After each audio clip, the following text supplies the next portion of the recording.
Happy New Year for those who I haven't seen yet at the beginning of this new year. It's hard to believe that it's January 28th already.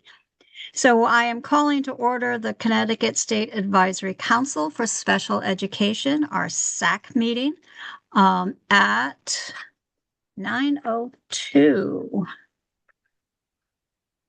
All right. My name is Missy Wrigley, and I am your chair as well as a parent member of SAC. As always, I'd like to remind you that we are being recorded. We're also being live streamed today. So please remember, if you use an acronym when you're speaking, to take a second and explain what it means for everybody. Okay. Let's see. Christine, do you have the PowerPoint or did you want me to put that up? I do not have it, so if you could put it up, that would be fantastic. Thank you, Missy. Okay. I'm sorry, just give me a second because I didn't bring that up beforehand.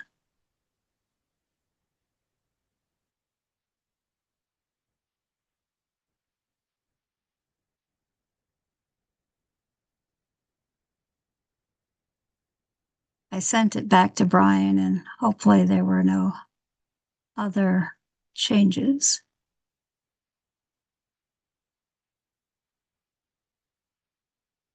Let me share my screen with you.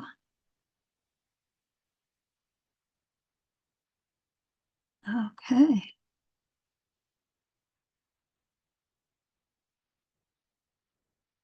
Can we see that? Hold on.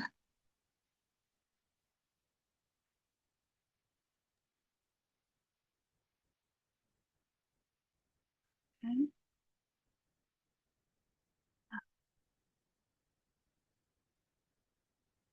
How's that? You're all Better? set. Yeah, we could see it. Thank you, Missy. Okay. All right. Very good. All right. So let me get to where we are. Well, we're not there. That one's out of. Let me just do this first. So, our purpose and function, SAC brings together our Connecticut State Department of Education, our educators, which we have many on our list here today, related service providers, administrators, legislators, parents, as well as students and persons with disabilities. We're all dedicated to supporting the education of our students with disabilities in Connecticut. Through these meetings, our priorities and our recommendations for CSDE and the Connecticut General Assembly are formed, and we'll actually review those later on this morning. More detailed information can be found on the Connecticut State Department of Education website, along with past meeting videos and any annual reports that you would like to review. So now let me do our hellos and introductions and roles. So members, I'm just going to go around the screen here and please introduce yourself and tell everybody your role. Susan, you're first on my list here. Hello, I am Susan Yankee and I am a parent member. Nice to see everybody. Okay, Christine. Hi, everyone. Christine Killowen, consultant at CERC, and I'm here to support SAC in any way they need me. And Megan. Hi, I'm brand new here. I'm Megan Gallagher. I'm a speech language pathologist and I'm a member of the executive board of the Connecticut Speech and Hearing Association, or CASHA. And I work full time in our autism program at Hospital for Special Care. Well, welcome. Jen. Good morning, I'm Jen Lucier, and I represent parents of students with disabilities in the Connecticut Parent Advocacy Center. Sean. Good morning, I'm Sean Cronin. I work with Brian Klimkowitz in the Bureau of Special Education. Okay. Stacy. Good morning. My name's Stacy Palker. I'm here representing, I guess I'm here on behalf of I'm a mom of 2 kids with special needs. I'm also a teacher of the deaf. Giovanna? Good morning. My name is Joviana Morales, and I represent, I'm here as a parent. And Kim? Hi, I'm Kim Williamson, and I represent speech language pathologists. Nachi? Thank you, Missy. Good morning, everybody. Nachi Bhatt, Department of Children and Families, representing children in foster care. All right. Ryan with a Y. I'm not going to make that mistake again. Morning, everyone. Great to see you all. Hope you're all staying warm as possible. Brian Klimkowitz, I'm the Special Education Division Director at the State Department of Education. It's great to see you all. Eve? Good morning, everyone. I'm Eve Hurley. I serve as Director of Pupil Services and Special Education for Colchester Public Schools, and I'm here representing CONCASE, which is the Connecticut chapter of the Council of Administrators of Special Education. Okay. John? Hi, my name is Jonathan Metcalf, and I am the parent of multiple kids with special needs. All right. Catherine? Good morning, everyone. I'm Catherine Sum, and I represent Aging and Disability Services, specifically Bureau of Education and Services for the Blind. Great. Tom? Good morning, Tom Kosker, advocate with Disability Rights Connecticut, the protection and advocacy system here in Connecticut, and I'm also the parent of 2 children. Jeff?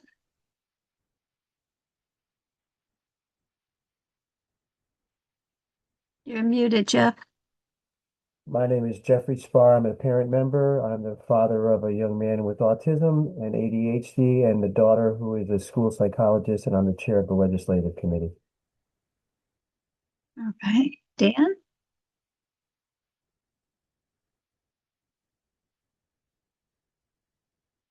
You're also muted. Sorry. Can you hear me now? We're off to a great start this morning. Yeah, I hear you. All right. Good morning. State Representative Dan Gajewski, representing Groton and New London. I am the appointment of the House Majority Leader to SAC. Michael, good to see you. Hey, good morning, Missy. Good morning, everyone. Michael Scanlon here, a person with a disability representing students and youth. Happy to be here. Lori. Good morning, everyone. I am Lori Fortuna, and I'm a parent stakeholder. Representative Comey.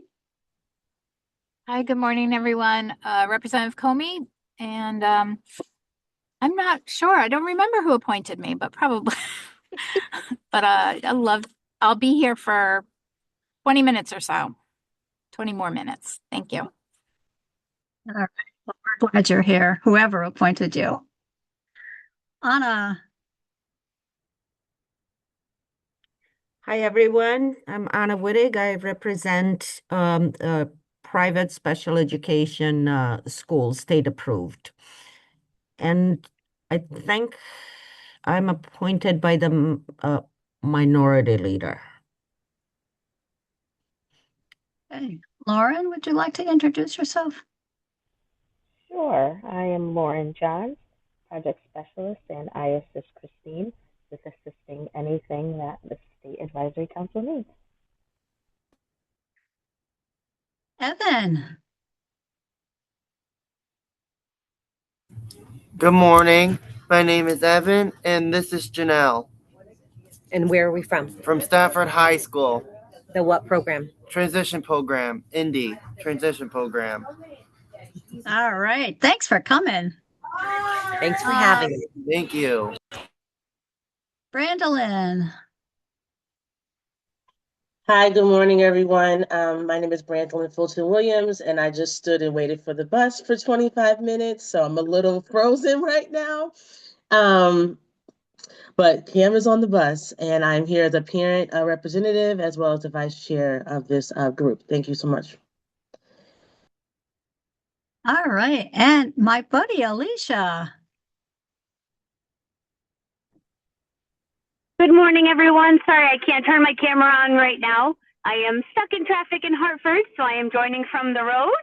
I am an education consultant in the Bureau of Special Education. I am now the IDEA fiscal manager in charge of the grants, and I also do work around Indicator 17, which is the State Systemic Improvement Plan known as the ESIP. Thank you for allowing me to be here today. Glad you're here. Okay. I know we have a guest, but your turn is coming up here in a second. So, did I miss anybody? Because the pictures pop around every once in a while when people come in and out. So any of our members, did I miss any members for introductions? I think we might have a couple other people popping in. I just sent the link, so they'll probably be here in a second. Okay. Well, we will move forward, and when they pop in, just let me know in case I miss them. All right, so we are maybe here we go. Public comment. Is there anybody here from the public that would like to make a comment? We do. We have Aubrey Gonzalez who's here, and she'd like to make a public comment. Okay, Audrey, welcome. You have about 4 minutes. Okay. As a council, we can only listen and not respond. Okay. But we will take into consideration your comments at a later date if needed. Okay. We ask that you do not mention school districts or any students by name. Okay. So my name is Aubrey Gonzalez. I am the parent of an adult child with autism and ADHD. We moved to Connecticut 8 years ago when my son was going into the junior high in our district. At that time, I had toured several different districts to find the one I felt was the best fit for my students. I have 3 boys that were all of school age at that time. What I would like to share today is just an overview of my experience and what I feel like could be improved upon for parents who are still coming up through this system. So I will tell you that out of all the districts that I toured, only one of them had in place the practice of future mapping for their students who were transitioning from junior high into high school. We did not end up living in that district, but I remember being very impressed by that the structure and that practice in that district, because I felt like it was very empowering for the parent to understand that there was a team behind their student and their future planning, and that everything they did from entering high school and then progressing throughout high school into post-secondary planning or post-secondary transitioning was planned out incrementally through the years that they would be spending in high school. That was not my experience in my district, and I feel like that should be common practice across all districts. I think that parents of special needs children are dependent on the district to shepherd their children through that process, to bring them all of the resources that are available, to guide them, to educate them, to inform them, and not to do it piecemeal or ad hoc. I really do think that there's enough out there that a parent playbook could be put together for all special education parents who are coming into high school especially, so that in one place, one central repository for all information on the autism waiver, on level up programming, on external social groups, external counseling. There's so much information out there. It's often given to parents, like I said, ad hoc, and that's very overwhelming. I think that it could be much more streamlined in its delivery, and then give parents, like I said, a playbook to come back to and be able to reference along the way. What have I tapped into? What have I not? Even Social Security, disability, all of that stuff is so overwhelming in and of itself, but having it given to you little by little and as like a patchwork quilt is not as helpful as it really should be. I also would add that services that are introduced are like Level Up for us was introduced in high school. It was introduced the summer of my son's sophomore year. I did not know at that time that it was going to be a one and done experience. So I took advantage of it because it sounded great at the time. And it was great, don't get me wrong, but the timing of it was wrong. It was not something where my son developmentally could make that into what it needed to be. So in other words, right now, as a young adult, that job coaching experience would have been much more enriching and much more meaningful. But I can't go back to get that. So I think that when we introduce these services to parents, we need to also make sure that they are timed appropriately so that both the students and the parents can get the most from them. I will say that every IEP meeting should not feel like reinventing the wheel. It should feel like we're progressing down a timeline. And I think that that should be owned by the districts and the schools and just not feel as discombobulated as they often feel. I think that when students who are entering, especially their upperclassmen years, definitely by the beginning of senior year, they should be having transition planning meetings regularly. I know in my district, I did not have a transition planning meeting until the summer after my son graduated. And then by that point, I have friends in the district who also had kids on the spectrum who weren't even presented all of their options for transition. So if their children had been taking typical education programming and they were doing all right academically, they were told, okay, well, we can just kind of downgrade you to a 504 and you can take your diploma and that's that. However, 2 years later, these kids are languishing, not having any job, any direction, or any support from the district.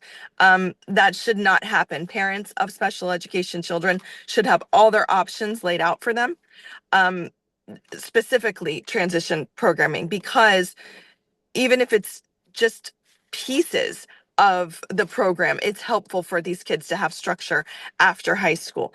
To let them, go take a diploma and go with no oversight is negligent, and it's really not. It's not continuing the care that we owe these kids. I don't know that there's any follow-up, but I think that there should be follow-up from the districts on kids who had IEPs, who have graduated and where they are now, what they're doing. I also think that parents should have more choice in transition programming. My personal opinion is that all transition programs should be regionalized. I think that there's strength in numbers, especially when you're considering Am I social frozen? skills. Oh, okay. Should I continue or? Oh, I think everything was frozen for a second. I don't know. I'm not sure.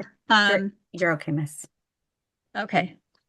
A few more seconds. Go ahead and finish up. No, I was just saying that I we think that there heard would her. be Yeah.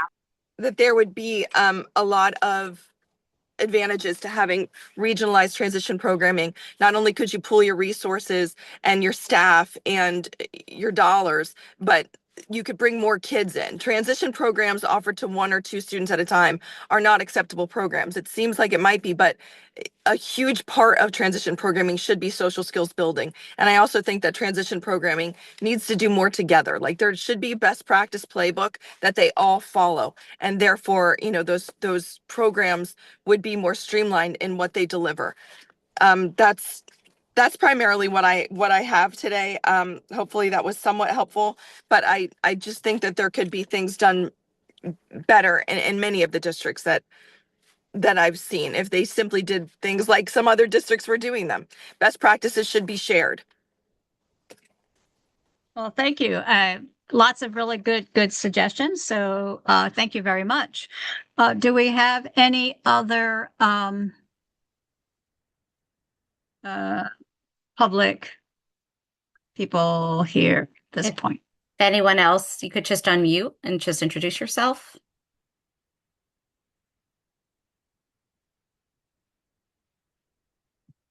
Okay. I think we're good, Missy. Well, thank you very much. Very good food for thought, Aubrey. Thank you. All right, let's move on to our agenda, our approval of our minutes for 11/19/2025, last year, a long time ago. Any corrections to those minutes?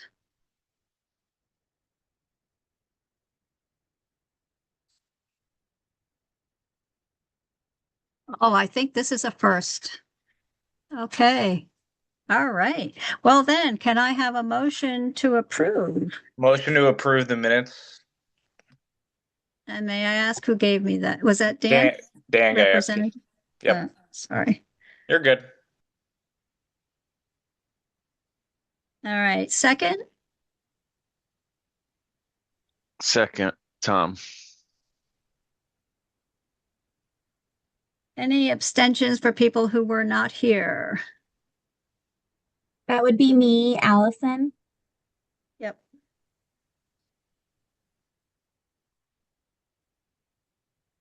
Okay. So all approved, please raise your hand. Thumbs up. Those are good too. Thank you. Minutes have passed.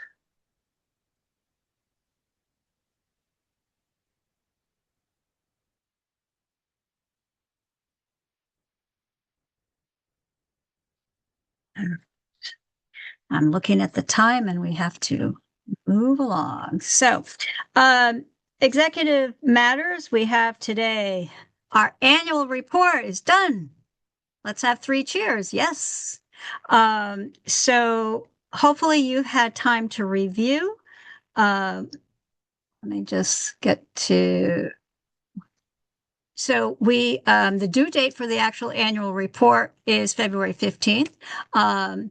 Our executive committee approved that at our last meeting on January 7th. So we have moved forward with that. The only thing I want to, we don't have time for us to go through all of these pieces, but please make sure that you review it and make sure that if you do have any comments or stuff, please let us know. But I do want you to take a look at page 7, reviewing the priorities, because it goes into a lot more detail there. So remember, we sent you out the priority and the recommendations for legislators, but the section in our annual report goes through a lot more detail on why we have chosen those priorities, the 4 priorities, and what that might look like, and our responses to that. I don't know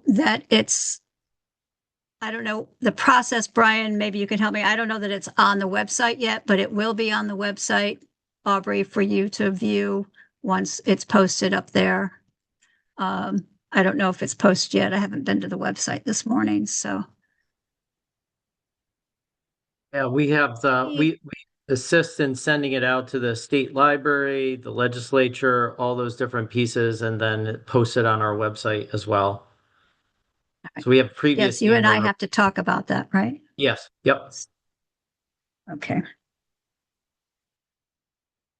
All right. Yeah. Hey, Missy, this is Tom. I just want to just touch a point on that, if that's okay. Yeah.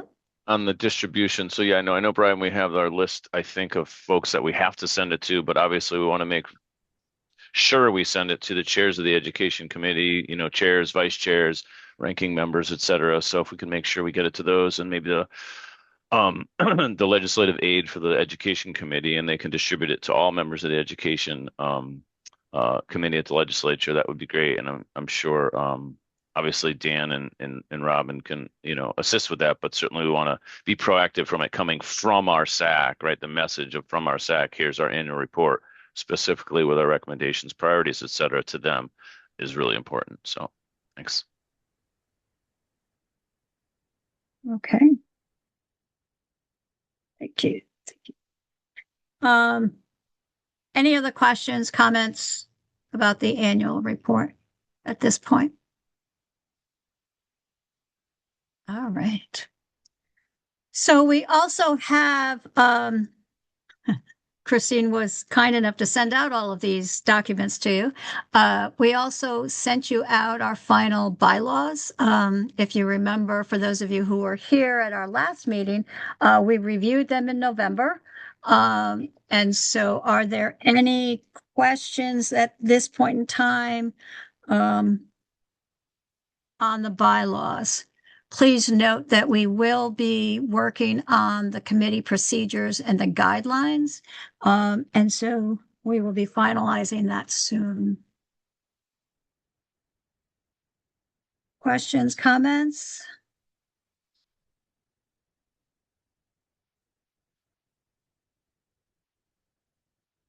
Okay. The last piece of business, and we've been pretty busy. End of last year, the beginning of this year, we got out our Miss one Missy? pager. Yep. Missy?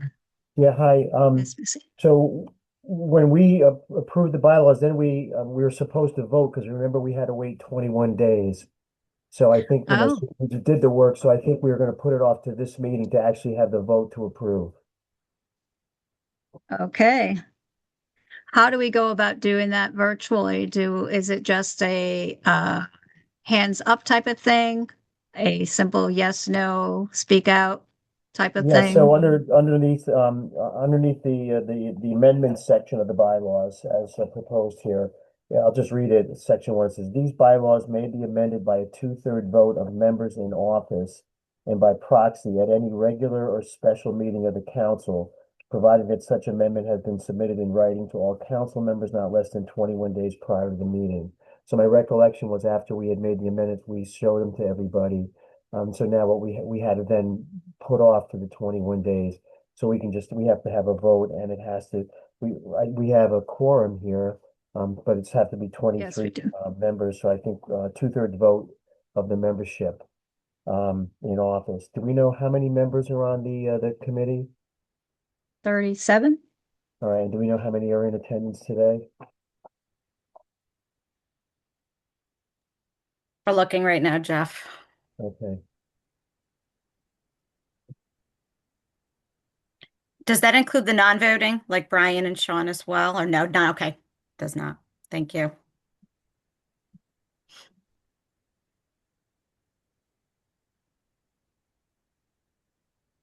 So if we have 37 members, a quick math, 2/3, so 37 times 0.66 would be 24. We have to have 24. Is that supposed to include the vacancies? No, I think it's of seated 2/3 of seated people. Because we do Brian. have a number of Yeah, vacancies.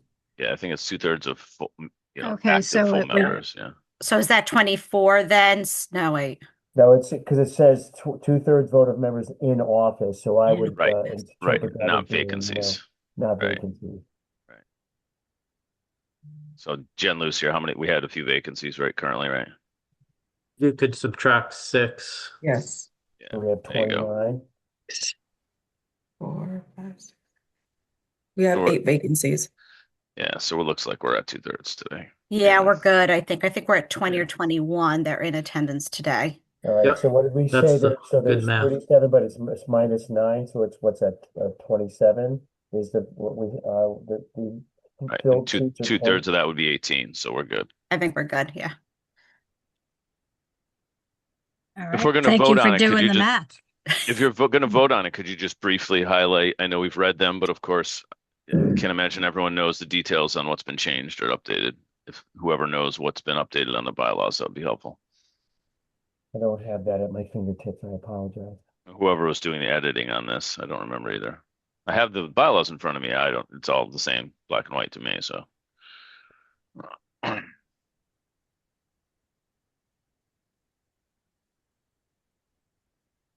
Okay, we did update 22 years to go along with what we currently have in Connecticut.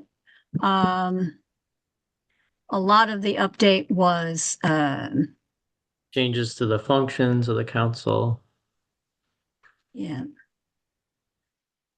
Our membership, we had 37 members.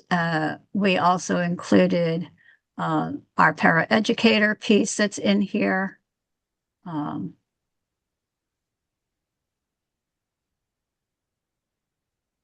don't think there was anything. We also changed some of the titles because some of the titles were incorrect, such as Brian's title Mhm. Correct. in the Yep. bylaws. Yep.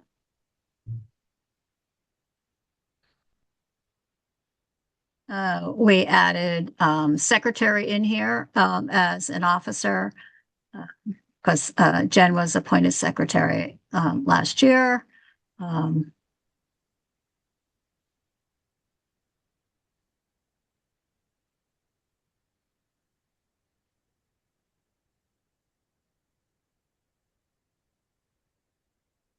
We have our committees, the makeup of those.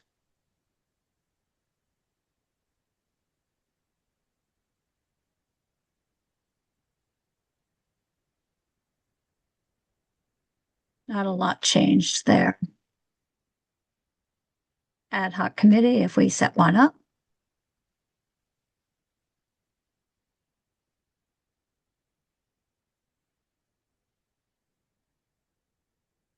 We added in here the Connecticut open meeting law, if anybody wants to review that.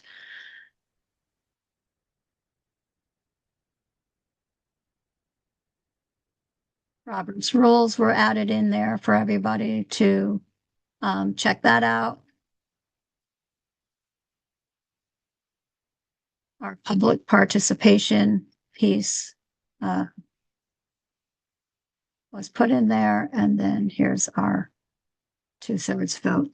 The rest of the changes were basic formatting things and making sure that everything was formatted correctly. Was there anything major out of that I'm missing? I don't have my old one out here, so I was just trying to remember offhand, but Well, thank you for that. Missy, I'd like to make a motion to accept and adopt the new bylaws as amended November 2025. I'll second it, Jen. yeah. Thank you very much. All those in favor, say aye. Raise your hand. Aye. Aye. All those opposed. All right, so we've passed it. Yay. At least for this year, we'll revisit again. Kudos to the executive committee and all those who contributed to that update. Well done. Yeah, and the minutes will reflect that it was unanimous, I take it then, so that we can Yes. satisfy that it was the 2/3. Okay, thanks. I just Yeah. wanted to call that attention to that, thanks. Yes, we'll make sure that that's stated in the minutes. So thank you. Thanks, Jeff, for keeping us on target here. Okay, and then the priorities, you guys have already received this, but this was the other document that we have been working on. And so I believe that Christine sent it back out to you so that you would have it, but it's there. But again, I just want to reiterate to please check out the annual report because it goes into a lot more detail and I think it gives you a lot more information within there. There's not a lot you can fit on one page, make it concise. So that is there. Okay. Any other questions about those documents before we move on? Missy, Missy, yep. this is Susan. Hi, Susan. Are you moving on to membership? In a minute, I have another word to say. Oh, okay, I just want to make sure that we're talking about our legislative. I don't see the LOB meeting on February 25th update, or I'm sure you're doing that, or the having us do the invite letters and share the one pagers to invite our representatives. I didn't know if that was next. I just wanted to make sure before you. I'm sure you already have it on I didn't see it on the agenda. No, it wasn't on the agenda. I'm sorry. Slipped my agenda meeting piece. LOB meeting on February. Lots of back and forth. I know that Lauren and Christine have been doing that. As far as it is set for us to meet 9 to 1. With the Any breakfast update being, I on- think, is it Missy, just for clarification, the breakfast though would be Yep. from 9 to 10. Am I correct on that? And then the meeting not- starts. Okay. Yeah, I'm not sure how long we usually leave for breakfast. Okay. Is an hour good? Or do you need I more don't I know think what that's you've what done in the that's what we've past. done typically in the past is like, yeah, a 9 to 10 meeting starts at 10 sort of situation. Okay. Yeah, once we nail down those details, if we could have just a very simple flyer saying, invite, please come, so that we have something to share with Yeah. legislators, that would be great. Along with, obviously, we could share the priorities you just shared. Just I something know that super Representative simple. Comey sent us the flyer, wasn't that? And then I know that Brandolyn, she's still here. Yes, Brandolyn worked on that and got that updated. And so Yeah, so if we have a final version of that, just get it out. That's all. Yeah. I just wanted to say if everyone approved it, that the final that I sent over, then I think it's good to go unless there's any other recommendations. And I'll find the language in the email that we sent to the legislatures last year because it was a nice formatted body that you can add to the email and then send the flyer along. So I'll get that to you. Okay.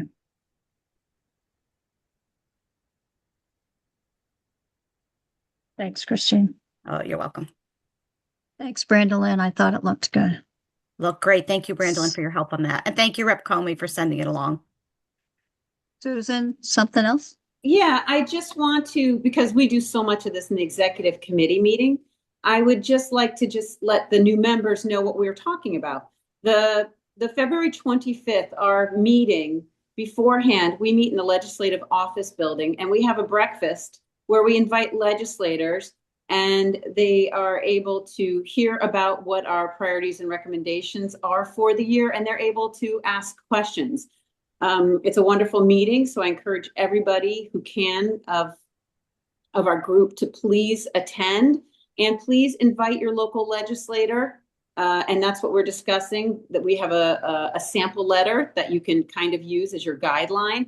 And then you add the one pager. And I believe, Missy, a link to the full report will be available. And this needs to be done very soon because we usually need an RSVP and a head count, if I'm not mistaken, for that little breakfast. And then we proceed right from there over to, I'm not sure what room yet, but in that same office building. And then we have our regular meeting.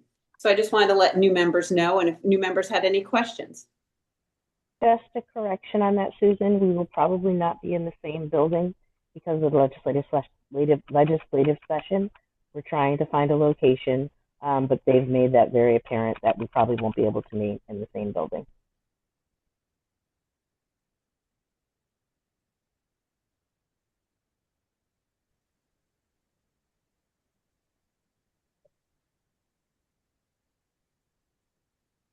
Jeffrey, Jeff? it looks like you had your hand up.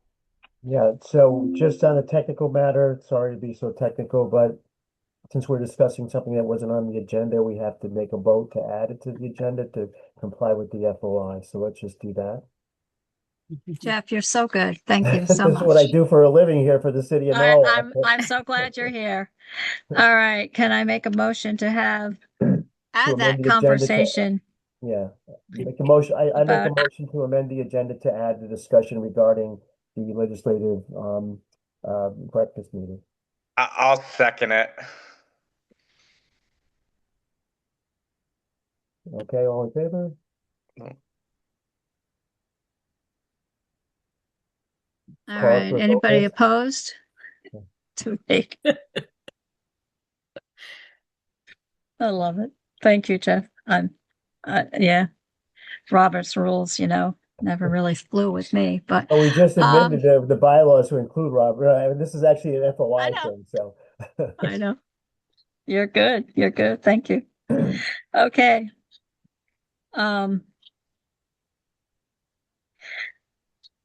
Okay, so let's get that out. We can get out the breakfast stuff as soon as possible. We can get that out, get the RSP out. I know they're still working on where we're going to meet. The problem is we can't continue to meet in the dining room because we cannot have we can't have the internet, the meeting, the Zoom meeting and that link, and that doesn't happen in there. So if we wanted to, for those who can't attend in person for our meeting, then we cannot have them participate if we're still in the dining room. So we're looking for another meeting. In the past, we've gone over to CREC, but that's not available for us. So we are working on that. And we do have options close by that we're looking into. Yes, So very close by. I shouldn't say that I'm working on it. My two No. lady friends are working on it. We not are me, so- team. We are working on it together. So it's all good. So thank you. Thank you, Susan, for catching that. All right. Okay. Anything else that we should discuss for that? Okay. All right. So before we begin our committee reports, I just wanted to remind everybody, especially our new members, people who have just joined, our committees are always looking for new members, and you're more than welcome to join. So we have our membership committee and our legislative committee, and they'll give some reports here in a second. But do note that if you're interested in joining, just let the chair of those committees know, or you can email me and I can direct you to that person. And that would be great. Okay. So membership committee. Good morning. I have transitioned into my new role as the membership committee chair. So I will be reporting out today. So currently right now we have eight vacancies. We have 3 student vacancies, 1 para vacancies, 2 legislative vacancies, 1 teacher vacancy, and 1 charter school vacancy. We have received several applications that we will be reviewing in the upcoming weeks. So we'll have an update for that soon. Catherine, did I miss anything? I think you got it all, Joviana. Awesome. Joviana, that was great. That was great. Nice and concise. Put out for membership. It is such a fun committee that I am remaining as a devoted member of membership committee. So if you're looking to join, come join Joviana's team. Thank you. All right. All right. Legislative committee report. Yes, so I wanted to reach out and first of all, thank Christine so much for her help and for everybody being on the legislative committee. What we generally do is we set aside a day of the week, so we're looking to have a Thursday morning. But we got great response from everybody about their availability. What we do is we just put it as a placekeeper on the calendar, and then as the time approaches, if we have something to discuss, we'll go forward with it. Sometimes there's nothing to discuss, sometimes there's too many things to discuss. So we had gotten everybody to go for Thursday for tomorrow, and then also thank you to Brian. I'd reached out to him if there's any hot ticket item that might be going. And at the present, there's not any proposals, so we're not going to have our meeting tomorrow, but we're going to keep it on the calendar for next Thursday to see what happens. One of the things I did do is I reached out to Seek CT, which is a private organization in Connecticut, made up of a lot of advocates, attorneys, parents, etc. And I asked them, what are their legislative proposals? I got a copy of that. I forwarded it to all the people on the legislative committee. Just want to highlight that we're not necessarily in step with all their interests. So I know that because our group here has not only just parents, but we have, people from all different perspectives. So I just want to highlight when I send out something that I'm getting from Seek, I'm not advocating for that. I'm just letting people know this is some of the things where people are thinking of. So that's where we are right now. Just real quick, if I could chime in, Jeff. Yeah. So I know we have our legislative priorities as well that Missy just shared a few minutes ago, and I think all members have. I think it's important that we do meet next week on the 5th, even though there's no bills in place. I think we just want to strategize on our plans on how we're going to advocate for our asks. So I just ask that we keep that meeting on for next Thursday, and I believe is it 9:30 that we scheduled that for? Let me just check my calendar. Yeah, 9:30 on Thursday mornings. So yeah, that's all. I think because there's work to be done, even though there's no bills raised right now. We don't want to be just responsive. We want to be kind of proactive in how we're reaching out to folks on stuff. So Yeah, I thanks. Yeah, and so totally, what I'll, yeah, that's a totally great agree idea. with Tom. I'm sorry, go ahead. Yeah, no, I just wanted to say totally agree with Tom. We do need to be proactive. Okay, so let's do that. So we'll keep it on for the 5th, and we can then I could send something out through Christine. Maybe we'll put out our thinking caps about any proposals we want to make. Okay, could that be consistent with our legislative initiative? Excellent. Thanks, Jeff. Thanks, Tom. Yeah, thank you, Tom. Also, Tom's said I had asked if he would want to be co-chair, and to my delight and his chagrin, he said yes. Love it. Love it. Okay. Anything else? All right. Brian, I'm not sure. Do you want to do roundtable before we do yours, or are we going to go into yours first? I'd like to check in with Roundtable first. We have quite a bit of slides today. As Alicia mentioned, she was going to do a brief update of our state systemic improvement plan as part of our bureau update.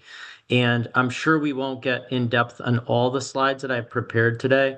And so based on the roundtable information, we could always adjust, bring forward information to folks where you don't need a presentation to go along with it, just information that folks can review. And then for our full meeting, we can circle back on some of the topics. So I'll defer to roundtable next. And then we'll take it from there. All right, so our roundtable is our portion of the meeting for SAC members to share any unmet needs or positive outcomes from their interest stakeholders. It's just a reminder that it's not a place for announcing upcoming events. So if you have an upcoming event that you want to, a flyer or registration, then contact Jen Lucier, and she will get it out to everybody. As part of that information. Okay, so any roundtable comments from anybody?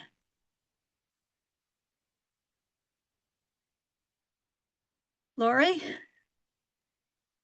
Thanks, Missy. I just wanted to bring up and keep in everybody's view the Transition Bill of Rights. So last time we had Jen was nice enough to put the link in to share. And as I looked at it and started to share with the people around me, the parents around me, very few of them had ever seen that document, especially those that were outplaced. So I think we need to think about how to make sure that it gets into their hands, whether it's, I have some ideas. Obviously, this isn't the place, but ultimately, it's a great document. Unfortunately, a lot of people, including myself, had never seen it before. So I just wanted to keep that in our view because I think it's important, especially based on some of the things that Aubrey brought up at the beginning of our call today.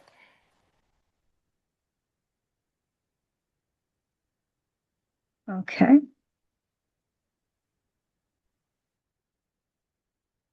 Anybody else? I agree with you 100%, Lori, so. Any other roundtable comments? Good things happening?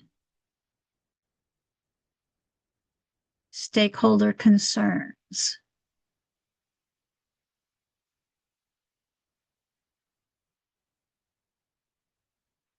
Well, short and sweet today, I guess, Brian.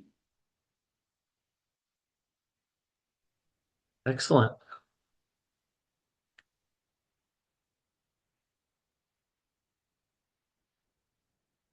Well, again, good morning, everyone. As I mentioned earlier, we have many updates for you. Missy, as Alicia's still transitioning through traffic, we're going to go ahead and skip through the first 4 slides just to allow her an opportunity to present at the end. So if you want one more. I'm here, Brian. Sorry, I'm in. Oh, you are? Okay. Yep. So I Thought you might you still can be. I know there was some issues with the Hartford traffic today, so it's good to see you. I'm here safe and sound. Thank you. Glad to hear that. So we could start, if you back up one slide, Missy. Thank you. Perfect. Okay. Thank you, Brian. Alicia, I know you had an opportunity to introduce yourself earlier, but today we're talking about the State Systemic Improvement Plan, which is also Indicator 17 on our state performance plan. Just next week, we're going to be submitting statewide data to the Office of Special Education Programs, as we do on an annual basis. And those of you that know, we have a multi-year plan that we submit with OSIP. After this submission, we have one more year in that plan, and then we'll be doing some extensive engagement with the State Advisory Council and partners across the state who care about special education in setting new targets for the 18 now indicators. When we started this plan several years ago, there were 17 indicators at the state level. Indicator 18 was just added recently 2 years ago. But today, Alicia is going to give you a quick update on our state systemic improvement plan, which our goal is improved reading results based on our state assessment for students in 3rd grade that have IEPs. Alicia, take it away. Thank you, Brian, and thank you again for allowing me to be here to present to you this morning. As Brian said, we are talking today about the ESIP. So basically, every state has to have an improvement plan topic area that's selected by the state. Currently, ours is 3rd grade reading for students with disabilities based on our performance, a statewide assessment, the English Language Arts or the ELA assessment. To measure how all 3rd grade students with disabilities across the state are performing, we calculate what's called an ELA performance index. This is the same index that's calculated for every district for all students. And then it is calculated by the different subgroups, and it's used in our statewide next generation accountability system. The methodology for calculating a performance index starts by taking a scale score on the statewide ELA assessment, and that again is either the Smarter Balanced or the alternative assessment. And then it converts each scale score into a student level index value that ranges between 0 and 110. The district and the state's ELA performance index is then calculated by averaging the index points earned by all of the participating 3rd grade students with disabilities on a scale from 0 to 100. And so I'm sharing that because if you go to the next slide, it is actually our current data. So as Brian said, what we're reporting this year is actually last year. And so we will be reporting next year our current school year activities. And we reset baselines several years ago for all of our indicators, which is, as part of the ongoing system of the ESIP, as well as the SPP APR, our state performance plan and annual performance report. And we will be engaging in that stakeholder activities in the upcoming year to reset baseline. Specifically with the ESIP, we will be talking about not just looking at the data to identify the baseline, but looking at what is our SIMR going to be again, our ESIP, our state measurable result, the SIMR that we just talked about on the last slide. Not only what of our targets are, resetting baseline, but then we will be developing a theory of action as well as evaluation questions. And so it's important to share with you the data that we're seeing currently.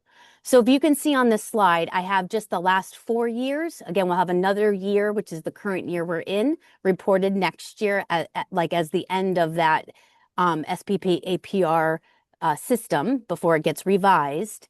The first row across the top is the target, and the data is the second row. The status is the last row that you'll see on the slide. So we're currently reporting information for the 24-25 school year. Our target for this year, we're looking at the last column all the way to the right. Our target was 49, and we have data from last year's summative assessment that shows 50.17 students met our SIP.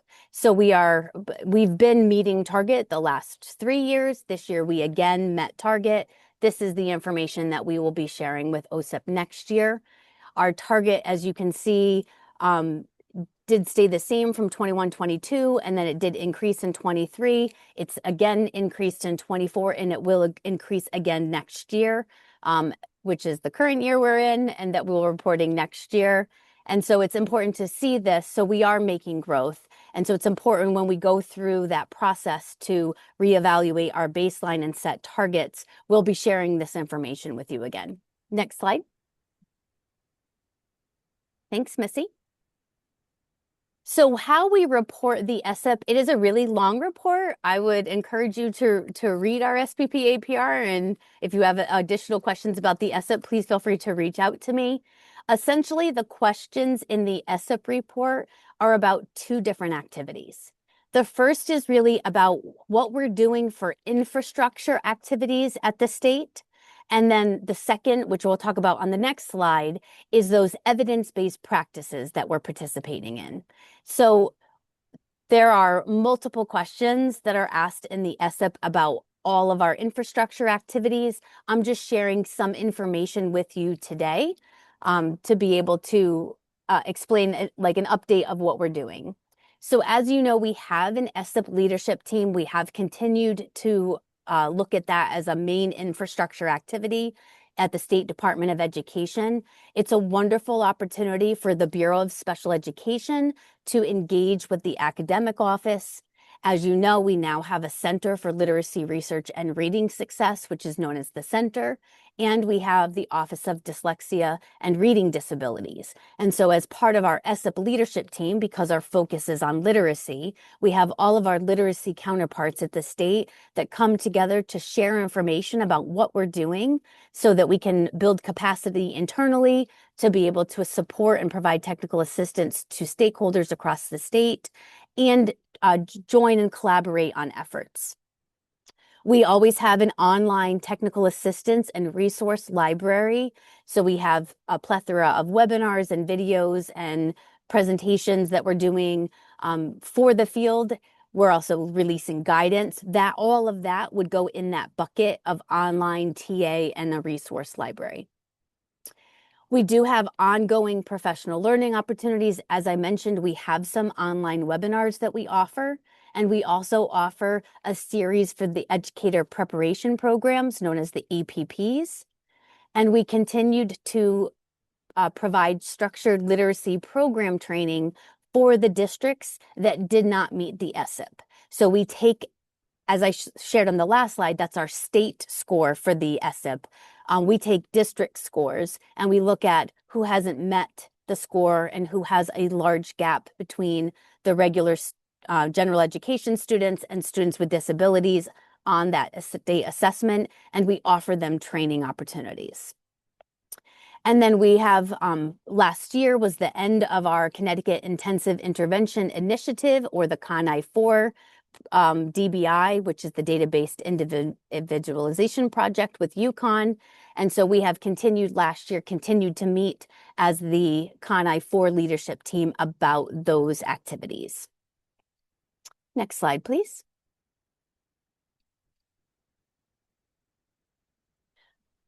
For infrastructure, we have our Connecticut literacy model, which we have done a lot of work on in, as partners with the academic office, the center, and ODRD. We have a literacy strategy in Connecticut that really focuses on kindergarten through 3rd grade. It's a comprehensive framework that prioritizes culturally responsive, scientifically based, evidence-based practices in reading instruction, intervention, and assessment that is implemented within a coordinated school-wide and district-wide system of supports. So that is one of our big evidence-based practices across the state. As I mentioned on the last slide, we do have ongoing professional learning, and I'm only highlighting 2, the Orton Gillingham training as well as the Wilson Reading System training, which we offer to our SIP districts Those are evidence-based reading programs for training about structured literacy. And so we know that structured literacy is a highly explicit, systematic approach to teaching foundational skills and the components of reading. So we continue to support activities in that area. And then finally, as I mentioned on the CONI 4 leadership team, it's supporting the data-based individualization, which is a highly explicit intervention model for students struggling in academic areas. And obviously our focus was on reading. So those are some of our evidence-based practices that we will be talking about in depth during this submission of the ESSIP report. Next slide, please. What's really important, and I appreciate that I'm given the opportunity to come and share information with the SAC meeting every year, stakeholder engagement is such an important role in all of our SPP APR, but especially with the ESSIP plan. And so there is a QR code here. I can also drop the link in the chat directly to the survey that asks a few questions about what questions do you have about the ESSIP or about any of our improvement activities, whether it's the infrastructure activities or the evidence-based practices activities, and if you have any other thoughts and comments. And we take that information that you share with us as we develop the next year's rollout of the ESSIP activities. And it's really important because we will be resetting baseline and activities in the upcoming year. And so I urge you, if you have a few minutes of time, to please respond to that survey. And again, I'll put that Qualtrics code in the chat for you, but I'm happy to answer any questions if anybody has questions about the slides or the ESSIP.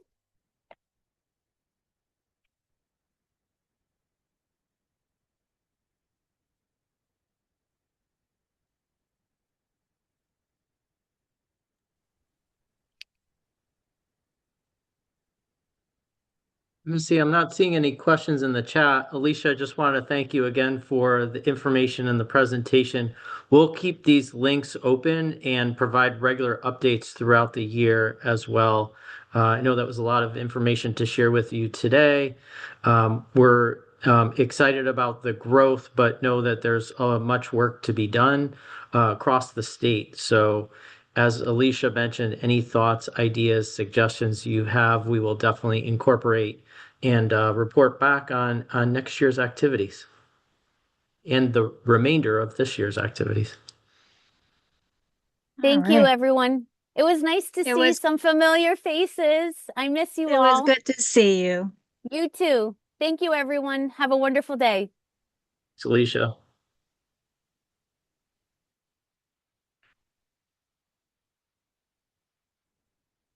Missy, thank you for driving. I'll do my best to steer the way here. Good.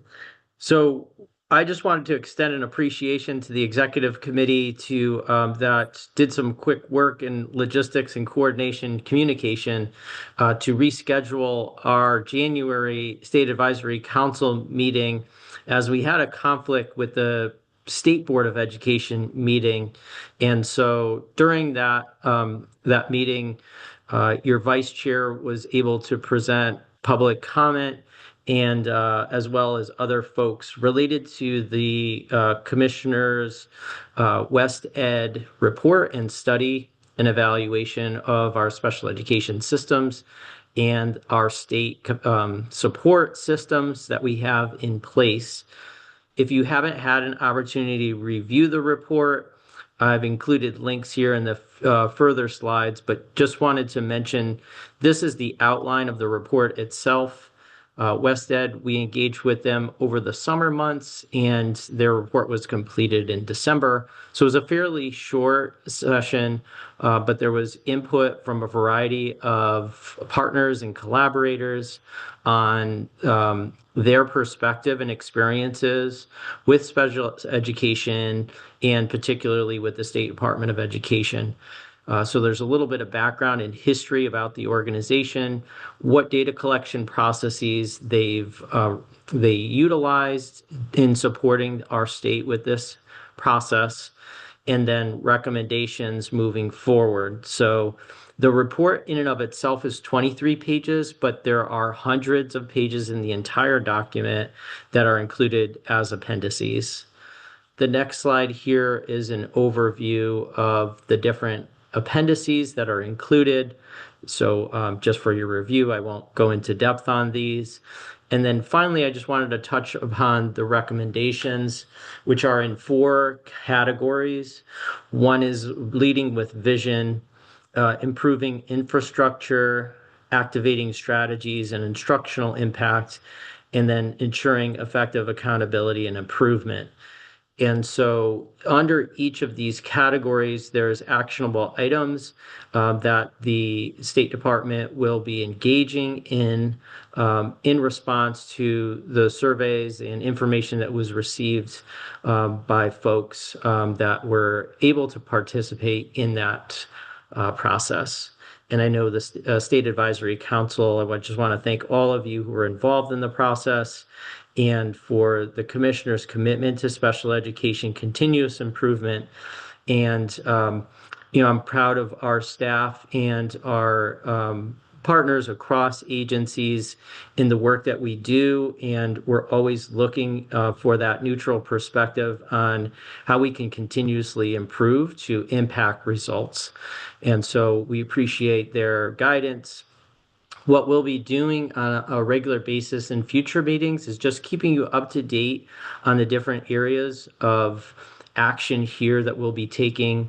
One fairly immediate action. So several activities have taken place through the course of the review by WestEd, but one item that we are moving forward very quickly on is a position to support our dispute resolution unit. That will be a legal expert in special education. Those of you that know our team know that we have consultants who are attorneys or have been attorneys, either parent attorneys or otherwise, that support our work. But this increased capacity was a recommendation within the report and something that the State Department is taking immediate action on. So we're excited that that posting will, if not already, be up in the near future to expand our capacity in that context. And Missy, as always, if folks have questions or comments, I'll see your hand if you raise your hand, or just feel free to unmute. Circling back on the new legislative requirements, we had talked about providing regular updates. Our districts are required to report to the State Department when students are placed in programs outside of the local school district, whereas they were unable to complete or did not complete a functional behavioral assessment and or a behavior intervention plan. Since the institute of this new requirement, since the new requirement was instituted, we've had 12 submissions from 11 different LEAs. And then just have some facts here related to that. In 5 of 11 of those submissions, there was a recommendation for the FBA to be administered, but could not be completed. And in those circumstances, the district would describe the reasoning around that. In 2 of 11, the FBA was complete before the placement, but the behavior intervention plan was not either yet implemented or completed based on that functional behavioral analysis. We also have a new legislative requirement related to staff vacancies and changes. So we've had 4 submissions so far. 3 from our approved private special education programs and 1 from the RESC programming, which is an extension of the public programming, again, out of district placement. So in these circumstances, the programs are reporting to the LEAs of the vacancies.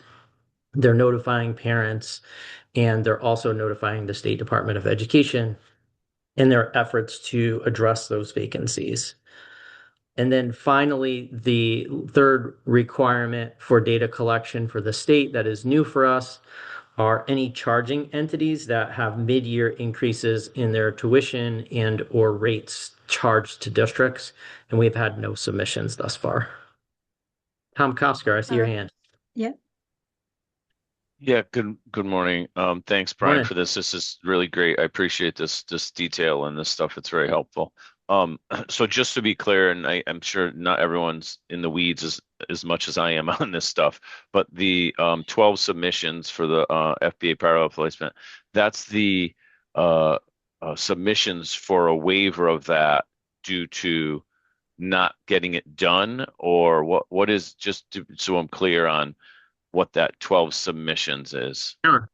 Yeah, it's not a waiver. So there's no permission being asked. It's a report out of. So Right, so it's a report out of folks. For 12 times by 11 LEAs, they've said we couldn't get the FBA BIPN done in time for the outplacement, and that's allowed under law, of course. So that's just notifying the CSDE that happened, because it was right. a quick Yeah, placement, so to speak. Yeah, so the CSD is not tasked with reviewing and analyzing that data and going back to the district and They saying, just take the data in, right? we take the data in and then we review it. In Right. some circumstances, the districts were over-reporting, so they would say, before the student was placed, we recommended an FBA. The FBA was conducted, the behavior intervention plan. And so then we're wondering why that was submitted, because the intent of the legislation means the student was placed in that setting with no FBA and no behavior intervention plan. But we've seen, because districts are knowledgeable of this new law, they're reporting that to us and saying, like, here's when the FBA and the behavior intervention plan were in process. But due to safety, reasons or circumstances, and they're describing those circumstances. And so it might be helpful if we provide additional detail on what is being reported back. So we're in communication. We may have questions for the districts, that submit this information to us, but it's not a waiver request or any type of, we don't intervene in the PPT placement process, if that makes sense. Yeah, it does make sense. I appreciate that clarification. Just so, again, I'm in the weeds on it and it's still confusing. So I'd imagine that other folks might be confused about it as well. And it's helpful, again, I think, understanding the information and data on who is, how many times an LEA has said we hadn't been able to get it done in time, and we're kind of waiving that, self-waiving, right, that requirement, because of safety concerns, et cetera.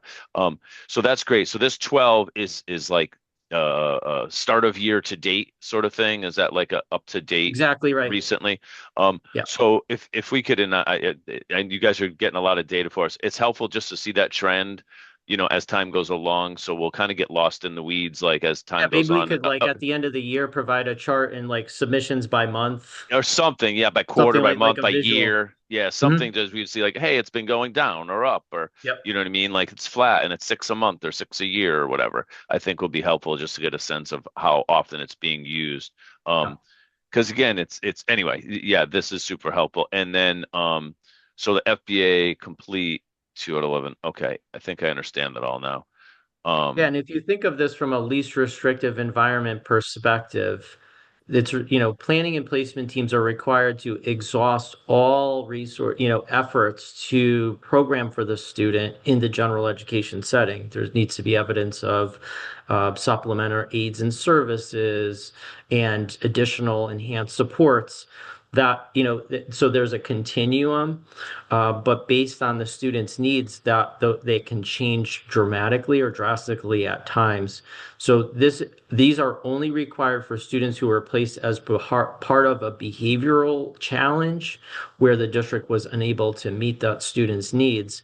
And even though it's not academic related, we need to see efforts that were put in place. Functional behavior, what is the cause of the behavior that's resulting in the planning and placement team to enhance the student's IEP? Did they try different strategies that may have been unsuccessful? So we want to see a active behavior intervention plan with multiple revisions. Ideally, that's the process that would be in place. If we see a student go from in the general education setting to outplacement in a short period of time without any of these steps taken, obviously there's a concern about the LRE process in that case. Awesome. Thank you so much. I really Yeah. appreciate it. And if you could just also on the staff vacancies, I'm sorry, I know you went through it quickly, but Yeah. can you just give a little more detail on what that is and yeah, just a little more detail if that's okay.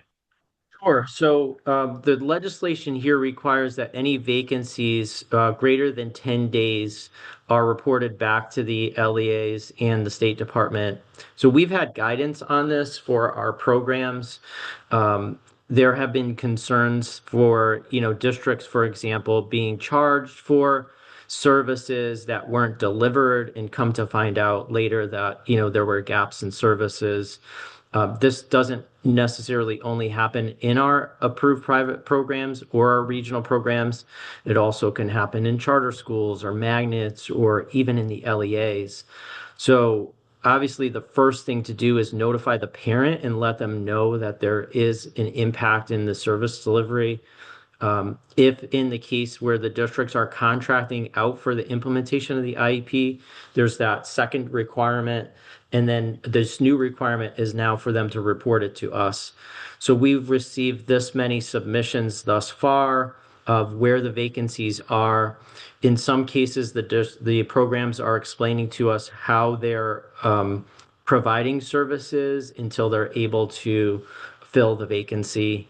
And so as you could see, this is, we're just starting to get submissions in. So we're advertising and communicating out this requirement in any way possible. So we can share, if you haven't seen already, the communication that went out.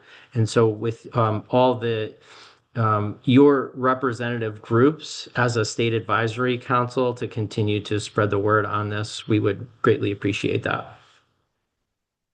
That's great. Thank you, Brian. And again, I guess one tiny follow-up to it is, and this is for me, but also for everyone on the SAC, is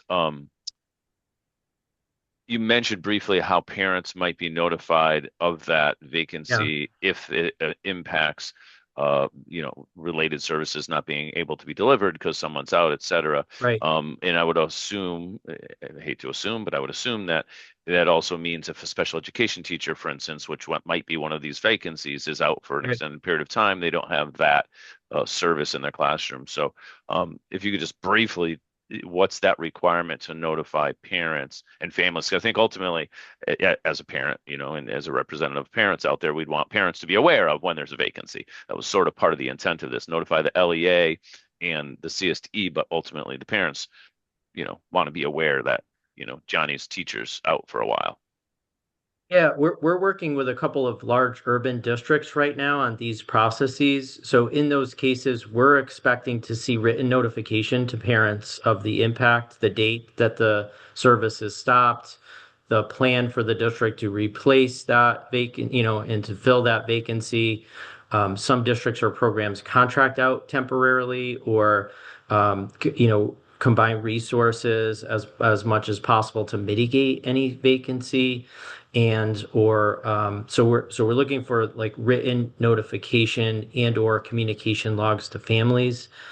Families have different needs, so it could be a phone call, it could be a meeting that they hold when a vacancy impacts a grade level or more than one student. We've seen directors and mail out written notification to those families. And then what we've seen in the past and have heard from folks is that they're not receiving regular updates on the progress of filling the vacancies. So it's not sufficient to send that out in September and say we have a vacancy, and then the parents not hearing from the district in October, November, December, January. So we would expect updates in addition to that initial communication. But now at the state level, as we receive this information, we're notified, can contact the program or district. In this case, the districts aren't required. The requirement here is specifically only for private special education programs that are approved and regional education support, our RESC Alliance programs. So the LEA is not a requirement, but we have guidance that we share with LEAs annually, which mirrors this process. Thank you so In those much. cases, obviously, they're not reporting to any vendor, but definitely to the parent. Thank you so much. That's super helpful. Welcome. Jen has her hand up. Yeah, sorry, I Thanks, just Jen. had a quick question too. I don't know if you have considered maybe communicating with families about vacancies that impact the provision of FAPE in CT SEDS, if that's a way that they could be updated and we would be able to track better what services aren't being delivered. It was just something I was thinking about. And then also for the information that the districts send you about not completing the FBI or the BIP prior to an outplacement, is that a record, like something that's shared with families, or is that something that is not considered part of the student's record? So anything that the district maintains at the student level would be a student record. But there isn't, so the family obviously is part of the FBA BIP, I'm sorry, part of the planning and placement team process. And so any documentation from those meetings would be a student record. But in this case where they're reporting out information to the state, that's an interesting question, Jen. We're not reporting that to parents. We're reviewing that in kind of in alignment with the legislation. And obviously we maintain those records that are submitted to us, and then follow up with the districts as needed. So Okay, I just good think it's something question. that might come up, especially if a parent is concerned that their student was outplaced and didn't have that happen, and they were going to file a complaint. That might be a piece of documentation that they would want. And That makes sense. I had heard from several stakeholders, and some of them working with students with significant trauma, and they were sharing concern that this was a barrier to students getting outplaced, and they didn't know about the district's ability to be able to submit something like that. So I don't know if there is guidance that can be shared more widespread with all different stakeholders, and not just the districts, but people like surrogate parents and advocates.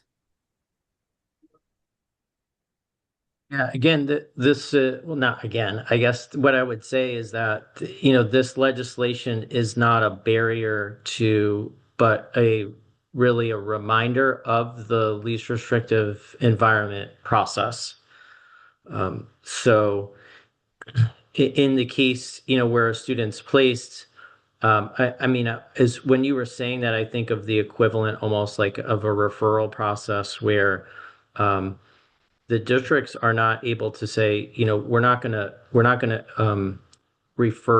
meet as a PPT because we're doing general education interventions, right? Until those general interventions are done, a referral can happen through that process, and that information is taken into context. So, these safeguards are put in place to ensure that the students are educated in their least restrictive environment. And there may be a disagreement between the parents and the district along the way of the least restrictive environment. But I completely agree that, families need to know these laws and or reporting requirements throughout their process. So that's, we can talk about ways to disseminate this information, share it. And I know that least restrictive environment has been a priority for the State Advisory Council in the past and moving forward as well. And, I know Tom mentions all in previous meetings as well, the LRE checklist, and having the state look at the checklist and try to ensure to the extent possible that those discussions are happening at the planning and placement team meeting, because telling a parent we cannot place a student that requires more intensive needs until we do something is not the reason for this legislation. That's the wrong conversation. Thank you. But great points, Jen. Yeah, we'll continue to work on this together. Okay, we got Yeah, I know we're coming. 10:26. We're coming close. Yeah. Do you mind if I just scroll through the slides very quickly, and then we'll make sure that we hit these in the next agenda, and then I'll share them with you. The next 5 slides, or 6, or I think it might be 6, were developed in collaboration with our talent office. There's a new competitive grant to support teachers, the special education pipeline, if you will. I know this is in alignment with your priorities as well. And so we'll make sure we take time to talk through these options. It's a $500,000 grant. You can keep scrolling, Missy, as I'm talking. It's a $500,000 grant opportunity, and we've put together different pathways for para-educators, either supporting their para-pro tests or para-educators that have their associates, ensuring that they have a path to their master's degree, bachelor's and master's degree, and working towards their certification. So there's very exciting programs in place, and these are specifically geared towards special education teacher and providing incentives and support financially to folks who are going through and are interested in joining the workforce that supports our students with special needs. There is a QR code at the end of this document, but I understand just from reading a slide that we share with you after the meeting, you may not have time to go through in depth. So if it's of area of interest for the executive committee, we can invite our talent folks, office folks to describe this process. And we're very excited about and hope that there's future support from legislation to keep these activities going for our special education workforce. The next 3 slides, Missy, talk about the MTSS I just want to say process. those are awesome. Thank you. That's awesome. Yeah, I thought the State Advisory Council would be interested in that topic based on your annual report. We are updating the SRBI 2008 document to an MTSS. We had a national landscape review done of our document through Hanover, which is a research group at the national level. And we've been meeting internally and now have an advisory group and a writing team. The State Advisory Council will be invited to focus groups that we hold as we update and revise this document. And not only the resource that will be updated, but we'll also be supporting districts and schools with technical assistance through the rollout. So you can keep going through that. This is just our team here that's involved. Focus groups will be coming. We'll be sure to disseminate information. You can scroll through the SEED grant. Just wanted to let people know that's the Special Education Enhancement Grant. We have the application live now in the system, and districts have 30 days to complete it through February. So we're just getting in now proposals related to SEED. We are also standing up a high quality special education incentives grant overview, partnering with CERC to receive applications for that, which should be live in mid-February. So our next meeting, we can provide updates. There's nearly 20 million between programming and capital expenditures that districts can tap into and local boards of ed. And we're excited to see what types of proposals folks will be submitting to us. They'll be reporting out on that information as well. We created new resources for our district related to prior written notice. We have these examples that we're going to be sharing on our website with you. We've sent them to our special education leaders to use as training. when we do our annual desk audits, we noticed some inconsistencies and or inaccuracies with prior written notice. Based on those themes, we've made examples for different possibilities. These aren't all the possible prior written notice actions, but we've received positive feedback from our special education directors initially and requests to create more of similar resources. Next couple slides, Missy. Updating folks on the autism eligibility worksheet. As you know, the document was posted for public comment back in January, or through January, I should say. Actually, it was right before the holiday in December. My apologies. We're incorporating the feedback that we received during the public comment and finalizing those adjustments this week and looking forward to posting in the near future with rollout guidance and office hours in the spring. You can go ahead and skip through the IDEA. So that's it. Yeah, so sorry to go through those slides quickly, but just wanted to make sure I talked through them before we shared the slide deck with you all. Thanks, Missy. Okay. All right. Thank you. Lots of great information there. Before we let you go, I know it's late, but Christine has one quick notice.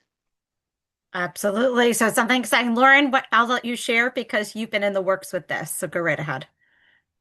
Okay. We were able to get the Lyceum for after the LOB meeting, or the LOB breakfast. So we will be sending information along in directions. It's right down the street, and they have their own parking, so we have a lovely space where we'll be able to have the hybrid meeting after we have a lovely breakfast. Yeah, thank you. Thank you, Lauren. And it's really close by, maybe like a block and a half away. So if you want to move your car and park there, you can. If it's a beautiful day, I know end of February, but you might want to just take a walk but it's right nearby. And we've used it with Cirque before. It is a beautiful facility. It's accessible. The technology will work great. So we're excited about that. And we could be there till 2. So that's the good news too. And can we get the invite letter, the sample invite letters and the invite flyer out today to our SAC? Because we're less than a month away. Is that possible? Yeah, I don't know about today because we have to put the registration link on it and everything. And Brandolyn did a great job with revising it. So we just have to make sure and run through it. So today would be pretty much pushing it, but we will get it very, very quickly to you guys. So we'll prioritize that for sure. Can we at least? Yeah. Okay. This is. I'm getting very concerned because the time is so short. So, all right. Thank you. Okay. Anything else for the good of the cause? If not, I will ask for a motion to adjourn at Motion to adjourn. 10:34. Lena? Yes. I second that motion. All right. All in favor, say goodbye. Stay warm, everybody. Folks, great meeting. Bye.